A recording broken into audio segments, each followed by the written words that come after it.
Hello friends, welcome to our channel Let's Learn English. I hope you are all fine. आज मैं फिर हाजिर हूँ एक नई और इंटरेस्टिंग स्टोरी के साथ जिसमें काफ़ी सारे न्यू वर्ड्स, करेक्ट प्रोनाउंसिएशन और ग्रामर पार्ट को भी हम डिटेल से करेंगे जिससे हमारा इंग्लिश का लेवल इम्प्रूव होगा। तो चलिए फ्रेंड्स शुरू करते हैं आज की अपनी स्टोरी जिसका टाइटल है the monkey and the buffalo. तो मंकी बंदर एंड बफलो भैंस।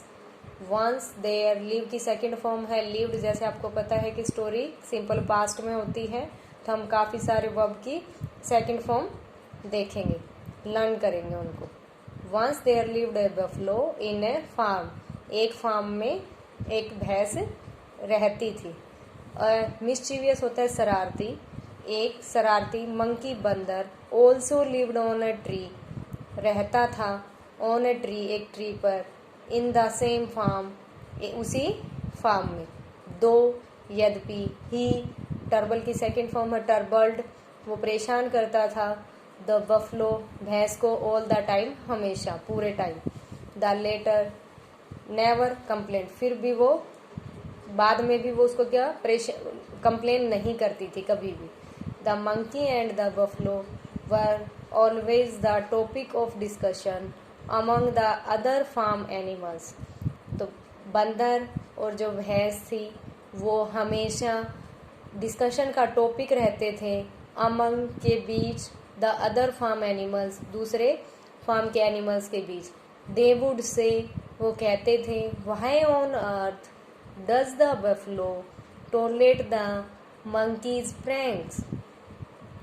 वो क्या कहते थे, वाई इस, क्यों, ऑन द अर्थ, इस अर्थ के ऊपर, द बफलो टॉलरेट होता है सहन करना, द मंकीज प्रैंक, मंकी की शरारतें। ये अपोस्ट्रोफी ऐसा है, ये रिलेशन बताने के लिए करते हैं कि मंकी की शरारतें। तो इस धरती के ऊपर ये भैंस क्यों इस बंदर की शरारतों को सहन करती है। One day tired of seeing the monkey टीजिंग the buffalo, एक दिन मंकी को मंकी ने भैंस को चिढ़ाते हुआ देखकर थके हुए उन्होंने दे आस्क्ड हिम, पूछा, क्या पूछा, you are much stronger than the monkey.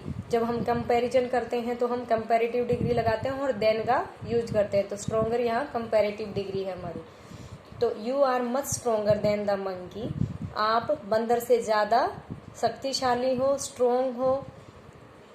You can easily teach him a lesson, आप उसको एक सीख या एक लेसन टीच कर सकते हो, पढ़ा सकते हो। Why do you suffer in silence, silence होते हैं चुपचाप, तो आप क्यों उस चुपचाप ये सफ़र करते हो। द बफलो स्माइल्ड, भैंस मुस्कुराई, एंड से की सेकंड फॉर्म है सैड, बोली, surely I can teach him a lesson any time. Surely, सच में, आई कैन टीच, मैं उसको पढ़ा सकती हूँ, हिम अ लेसन, एक सीख, एक पाठ, एनी टाइम, किसी भी टाइम। But I am learning, am और ये वर्ब की फर्स्ट फॉर्म के साथ ING, ये प्रेजेंट कॉन्टिन्यूस टेंस यूज हुआ है और आई के साथ हम एम यूज करते हैं, तो यहाँ एम आया है। और प्रेजेंट कॉन्टिन्यूस में हम is am are plus verb की फर्स्ट फॉर्म के साथ ING यूज करते हैं। तो बट आई एम लर्निंग, मैं सीख रही हूँ, फ्रॉम हिम, उससे, to have more patience, patience होता है धैर्य, कि और ज़्यादा अधिक धैर्य रखना और धैर्यवान बनना मैं उससे सीख रही हूँ। दिस हैज़ इन्हेंस्ड होता है सुधार लाना, माई पर्सनैलिटी सो मच, यह मेरी जो पर्सनैलिटी है, मेरा जो व्यक्तित्व है उसमें बहुत सारा सुधार लाएगा। दैट की नाउ, सुधार, दैट हैज़ इन्हेंस्ड, कर चुका है, हैज़ इन्हेंस्ड होता है सुधार ला चुका है। तो जो उसका जो चिढ़ाना था वो मेरी पर्सनैलिटी में बहुत अधिक सुधार ला चुका है, जिससे कि नाउ, अब, I don't get angry easily, मैं जल्दी से गुस्सा नहीं होती हूँ।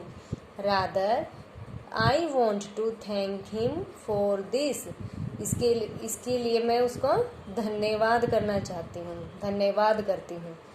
The monkey that was sitting on the tree overheard the conversation, conversation होता है बातचीत। तो मंकी जो बैठा था कहाँ, ऑन द ट्री, पेड़ के ऊपर, ओवरहर्ड सुन चुका था, सुन रहा था, द कन्वर्सेशन बातचीत को।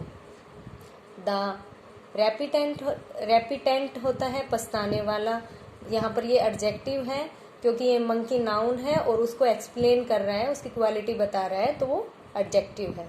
तो द रेपिटेंट होता है पछताने वाला, मंकी बंदर। अपोलाइज्ड होता है क्षमा याचना करना। To the buffalo for his inappropriate होता है अनुपयुक्त बिहेवियर, व्यवहार। तो पछताने वाले मंकी ने या पछताने वाला मंकी ने क्षमा याचना की टू द बफलो, भैंस से, फॉर हिज, अपने अनुपयुक्त व्यवहार के लिए। तो मोरल क्या है स्टोरी का, learn to develop patience, patience होता है धैर्य, डेवलप विकसित करना, लर्न सीखना, धैर्य को विकसित करना सीखें। इफ अगर you don't have it already, अगर आप इसको नहीं रखते हैं, आप में अगर ये नहीं है तो पेशेंस रखना सीखें। सो फ्रेंड्स, इस स्टोरी से हमें क्या सीखने को मिला कि हमें पेशेंस के साथ काम करना चाहिए और पेशेंस के साथ हम धीरे धीरे अगर हमारे अंदर पेशेंस है तो हम इजीली अपनी प्रॉब्लम को शॉर्ट आउट कर सकते हैं। तो आई होप ये स्टोरी आपको अच्छी लगी होगी, आपने काफ़ी सारी इसमें चीज़ें सीखी होंगी। तो अगर आपके लिए ये हेल्पफुल रही है तो please like it, share it and subscribe my channel. मिलते हैं नेक्स्ट वीडियो में, तब तक के लिए bye bye, take care, have a nice day.